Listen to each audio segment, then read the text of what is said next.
One of the great pleasures of my time as SG of the CTO was trying to learn all the national anthems of the member countries that hosted our events and our activities. During those years, though, we never played the national anthem of the United Kingdom of Great Britain and Northern Ireland, despite holding many events here. It takes my good friend Bernadette Lewis, an inspirational SG from Trinidad and Tobago in the Caribbean, to achieve that. Almost a decade ago, we held an event for Commonwealth ICT ministers here in London, somewhat similar to that which the current SG has planned and in which we are all participating today.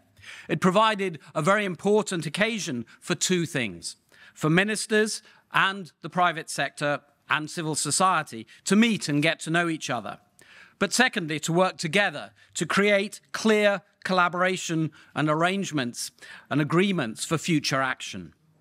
This year's event has similar ambitions. The 54 countries of the Commonwealth represent a third of the world's people. They include large and small states and have some of the economically richest and poorest countries in the world.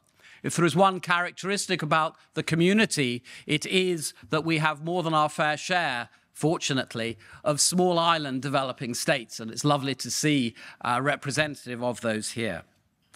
However, we are bound together, despite our rich diversity, by many common traditions and contemporary commitments. If we, here in this room, can reach agreements together, we become an important force in shaping the world of tomorrow. I know how difficult this is.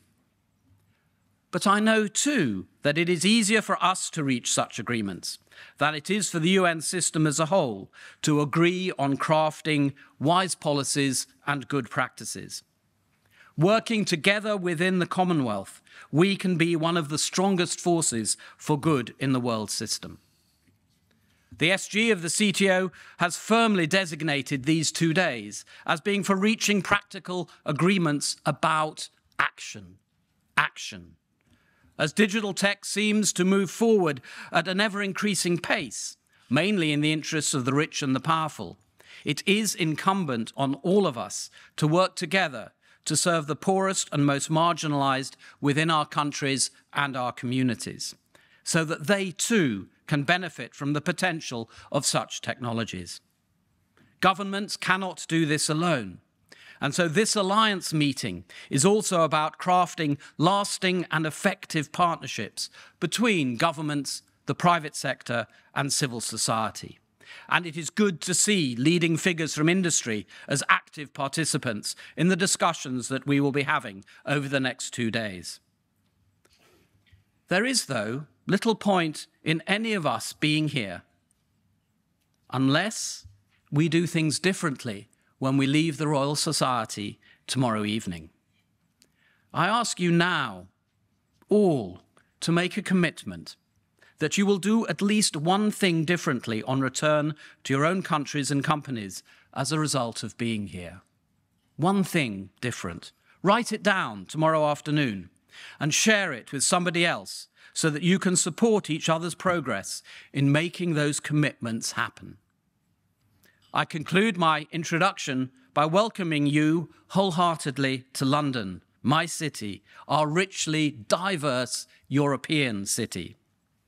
I trust that your stay will be enjoyable, and if there is anything that I or the organisers can do to ensure that you have a productive and successful stay, please let us know.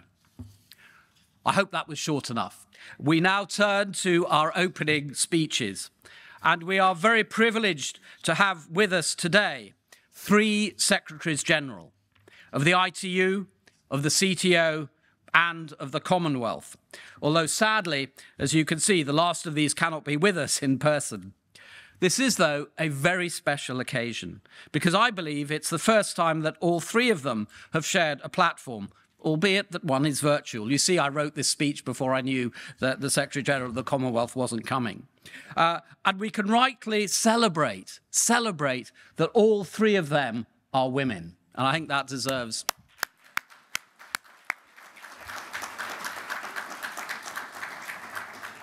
Times may have changed, but much still needs to be done to support women in and through technology, especially in strongly patriarchal societies. I know that their achievements will stand as beacons of hope to women across the world, encouraging them to achieve their own hopes and ambitions. And our opening addresses. First, I invite Doreen Bogdan-Martin, Secretary-General of the International Telecommunications Union, to give her goodwill address. Welcome, Doreen.